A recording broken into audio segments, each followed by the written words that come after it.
গুলশানের বিচারপতি শাহাবুদ্দিন পার্কে আমার ভাবনায় বাংলাদেশ জাতীয় রিল মেকিং প্রতিযোগিতার বিজয়ীদের সঙ্গে meet and greet with Tarique Rahman অনুষ্ঠান। কথা বলছেন বিএনপি চেয়ারম্যান তারেক রহমান। আমরা আবারও চলে যাচ্ছি সেখানে। আপনার পরামর্শটা ভেরি ইম্পর্টেন্ট। আপনারা আজকে যারা এখানে আমরা 10 জন মিলে 12 জন মিলে এখানে আলাপ করছি, এটাই তো একটা কাউন্সিলের মতো। এবং নিশ্চয়ই আপনারা দেখেছেন যে আমরা একটা অ্যাপও ছেড়েছি যেখানে আমরা একটা মতামত চাইছি সবার বিভিন্ন বিষয়। প্রত্যেকের মতামত দিল যারা যারা উদ্বোধন করবে। সবকে আমরা বাস্তবতা নিতে করতে পারবো নট দ্যাট, কিন্তু যেগুলো ইম্পর্টেন্ট সেগুলোকে তো অবশ্যই ধীরে ধীরে আমরা চেষ্টা করবো। যেগুলো এখন পারবো না সেগুলো আমরা পরে ধীরে ধীরে চেষ্টা করবো। সো এখন যেহেতু অনলাইনে চলে এসছে পুরো পৃথিবীটা, আপনার যে একদম ফর্মাল কোনো কমিটি থাকতে হবে, বডি থাকতে হবে, নট দ্যাট। আপনি ওপেন একটা ইনভিটেশনের মাধ্যমে যদি আপ করে আমরা জিনিসটাকে এরকম রাখি। আমার প্রশ্ন জানা বলেছে, how does it feel to be back after so long? কারণ আমি নিজেও জানি যে বাইরে থেকে আসার পর এত বছর পর। আপনার কত বছর? I was outside 9 years. আপনি তো আরও 17 বছরের মতো, কিন্তু এখনো অত সুযোগ হয় নাই দেশ দেখার। আমার অনেক ইচ্ছা প্রতিটা জেলায় গিয়ে বিভিন্ন হিস্টোরিক কালচারাল বিভিন্ন জেলার খাবার মিষ্টি ট্রাই করার খুব ইচ্ছা। ইনশাল্লাহ ভবিষ্যতে পাবো ওই সুযোগ। কিন্তু দেশে এসে একটাই হয়তোবার আপনারও লেগেছে, মানে বিভিন্ন জেলার খাবার মিষ্টি ট্রাই করার খুব ইচ্ছা। ইনশাল্লাহ ভবিষ্যতে পাবো ওই সুযোগ। কিন্তু দেশে এসে একটাই হয়তোবার আপনারও লেগেছে, মানে আপন লাগে। তো ওইটা দিক থেকে আমার কাছে ভয় লাগে। আমরা আশা করতে পারি যে স্যার যেরকম 2004 সালের দিকে গোটা বাংলাদেশ সফল করেছেন, আমাদের জ্ঞানম্যামও ওইরকম গোটা বাংলাদেশ সময় বলবো, সময় বা এনভায়রনমেন্ট বলবো। আমার একটা আমাদের দেশে যদি 90% আমরা খুব মধ্যবিত্তভাবে বসবাস করি, তো দ্রব্যমূল্য ব্যাপারে একটু কঠোরভাবে নিয়ন্ত্রণ করবেন। বিগত বাজার বছর আমাদের পুরোপুরি কষ্ট দেওয়া প্রয়োজন। আমরা অনেকবার বিগত সময়ও দেখেছি যে সবাই বলে দ্রব্যমূল্য ঠিক থাকবে, বিগত বাজার বছর আমাদের পুরোপুরি কষ্ট দেওয়া প্রয়োজন। অনেকবার বিগত সময়ও দেখেছি যে সবাই বলে দ্রব্যমূল্য ঠিক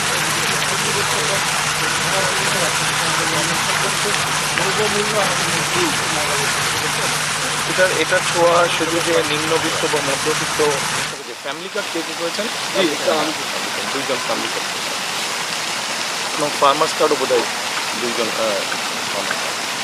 তো ফ্যামিলি কার্ড এবং ফার্মার্স কার্ডের একটা মূল লক্ষ্য, যেমন সে আমাদের 20 কোটি মানুষ আছে, এই 20 কোটি মানুষের যে প্রয়োজনীয় যেগুলো খাদ্যদ্রব্য, এগুলো প্রোডাকশন তো বাড়াতে হবে।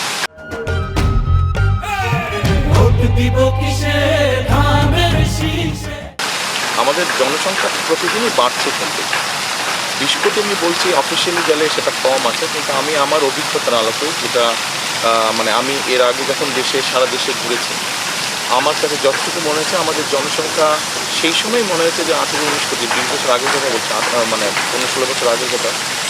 কোনোভাবেই 18 কোটি কম না, এর মধ্যে তো আরও বেড়েছে, 20 কোটি কম না। এই 20 কোটি লোককে ফিড করার জন্য কিন্তু আমাদের প্রোডাকশান বাড়াতে হবে। অ্যাট দ্য সেম টাইম আমাদেরকে আবার কৃষকদের কমফোর্ট দিতে হবে। অ্যাট দ্য সেম টাইম আপনাকে কিন্তু অর্থনীতির কতগুলো নর্মাল ধারাবাহিকতা আছে, আপনি যদি সেটাকে প্রতিরোধ করেন তখন আবার কিন্তু এফেক্ট করবে এটা পুরো অর্থনীতিটা। যেমন ধরেন, কৃষক সরাসরি মার্কেটে তো আর বিক্রি করে না, কৃষক ফসলটা তোলার পরে কারো মাধ্যমেই থাকবে, কাজে একটা মধ্যম থাকবে। একদম আপনি ক্রেতা যদি হন, যেমন আপনি যে পাঞ্জাবিটা পরে আছেন, এই পাঞ্জাবিটা যে তৈরি করেছে সে কিন্তু বিক্রি করছে না দোকানে, হয়তো দোকানে আসার আগে আরও হয়তো দুটো হাত চেঞ্জ হয়েছে। এটা একটা অর্থনীতির নর্মাল সিস্টেম, এটা আপনার থাকবে। কিন্তু এটার মধ্যে যদি কেউ অনৈতিকভাবে কোনো ইন্টারফারেন্স করে, সেটা আমরা চেষ্টা করবো, সেটাকে আমাদের ঠেকাতে হবে, সেটাকে আমাদের দেখতে হবে। যেমন এর মধ্যে একটা আছে অনৈতিক ব্যাপার, আবার আরও কয়েকটা ব্যাপার যদি আমরা এইভাবে দেখি জিনিসটা তো বেড়ে যায় কেন। যেমন ধরেন, আমি ওই দিন সিলেট থেকে আসলাম, দেখলাম যে সিলেটের পুরো রাস্তাটাই মোস্ট অফ দ্য রাস্তা খুব খারাপ। তো আপনার যেই ট্রাকটা ধরেন আপনার টমেটো নিয়ে আসছে, ধরেন বাঁধাকপি নিয়ে আসছে শীতের সময়, সিলেটের একজন হোলসেল ওর যদি আসতে, যেমন 2005 সালের শেষ আমি গিয়েছিলাম, এই গত পরশুদিন যাওয়ার আগে 2005 সালে আমি গিয়েছিলাম সিলেট, বাই রোড গিয়েছিলাম আমি, আমার 4.5 ঘন্টার মতন লেগেছিল দেখতে। বাট এবার 9 থেকে 10 ঘন্টার মতন লাগছে। এখন আপনার ধরেন আমাদের নর্মালি যেই ট্রাকগুলোতে বা যে পরিবহনে শাকসবজি আসছে, এগুলো তো আর ইউরোপ বা ডেভেলপ দেশের মতো নতুন ফ্রিজিং সিস্টেমে আসছে না, নর্মাল বাংলাদেশের ট্রাকের মধ্যে মোস্ট অফ দ্য পিপল আসছে। এখন ওটা যদি 4.5 ঘন্টায় মার্কেটে চলে আসতো, তাহলে হয়তো 1% 1.5% টোটাল লটের থেকে হয়তো নষ্ট হতো। কিন্তু যখন 10 ঘন্টা টাইম নিয়ে আসছে এবং ট্রাফিক জ্যামে আসতে থাকে, তখন কিন্তু ওখানে বাধা প্রতিশ্রুতি হয়, গরমে সব কিছুতে মিলে নষ্ট হয়ে যাচ্ছে। এখন যেই হোলসেলার কিনে নিয়ে আসছে এটা, তাকে তো ন্যাচুরালি প্রাইসটা কাভার করতে হবে, এটা একটা ব্যাপার। এভাবে জিনিসের দামটা বাড়ছে। বিএনপি চেয়ারম্যান তারেক রহমান কথা বলছিলেন, আমরা সরাসরি যুক্ত ছিলাম সেখানে।